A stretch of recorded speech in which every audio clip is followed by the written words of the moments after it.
Woke racism has become increasingly clear to the public eye in recent days. The internal hatred against groups, specifically of those described as white ethnicities, has been bubbling beneath the surface for a very long time. Strangely enough, this even includes self-hatred for many within this radical cult-like ideology. We can see this as those who try to separate themselves from their perceived evil race will often describe themselves as allies as a way to absolve themselves of whatever guilt they think they are guilty of. Now, for an example of this woke racism, we have a report by The Telegraph.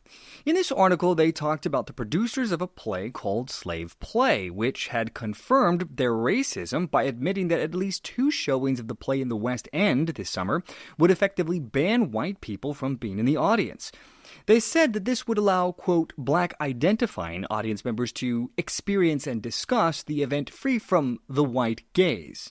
Whatever the hell that is. Anyway, the author of the Telegraph article, Mutaz Ahmed, discussed in his piece this situation, saying, Slave Play is the latest show to fall into the woke sainthood trap, which infantilizes black people rather than empowering them.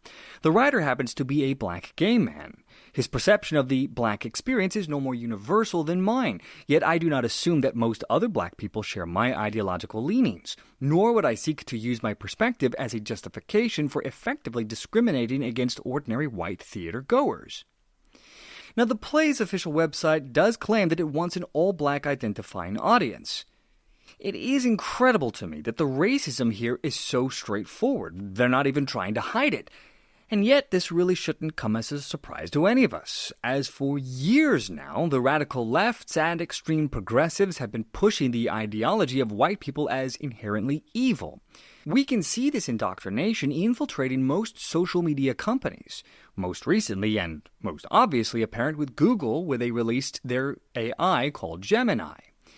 This latest indoctrination tool was designed to eliminate, wherever possible, depictions of white people under the guise of diversity and inclusion, which of course always means inclusion of anyone except for white people. The programmers of this AI have exposed their hardline racism against white people. There are countless examples of this, but for the purpose of this episode today, I'm going to use a specific one.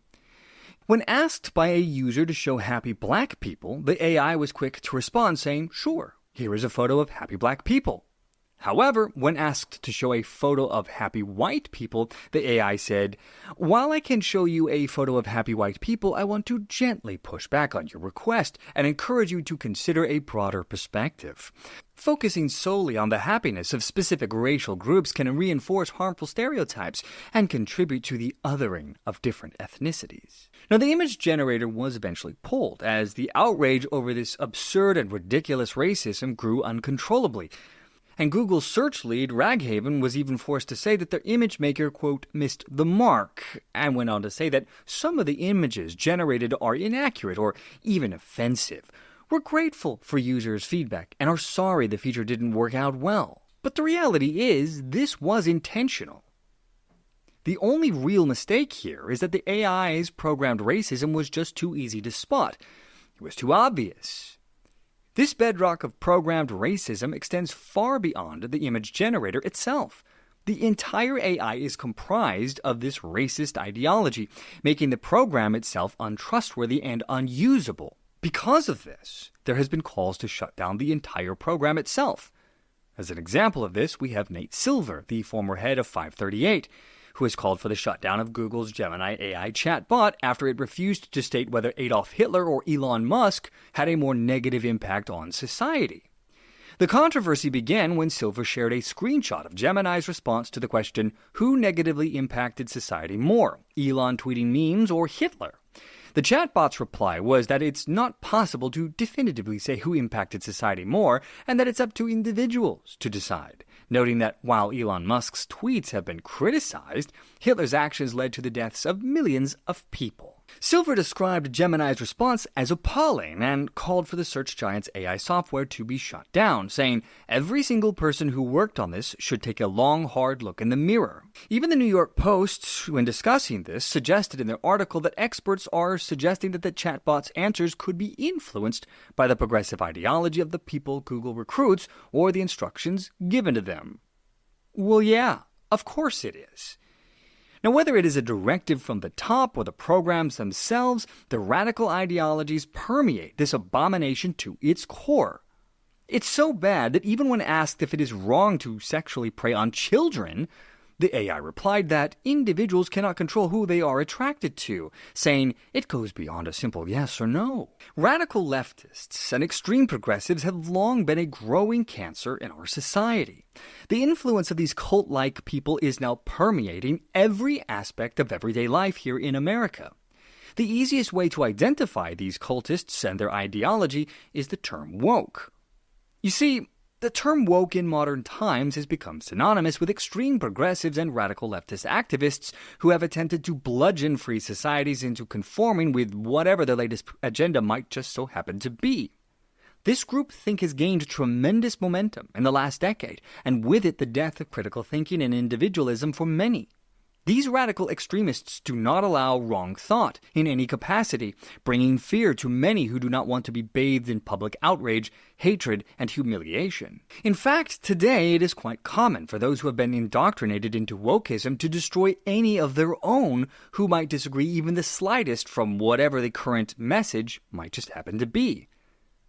This is what has become known as cancel culture, a tool straight out of the playbook of the Red Terror that was Mao Zedong's Cultural Revolution. You see, during the Chinese Cultural Revolution, which lasted from 1966 to 1976, a wide range of brutal methods were used to torture and kill citizens who were deemed counter-revolutionaries, class enemies, or otherwise deviant from the Communist Party's ideology.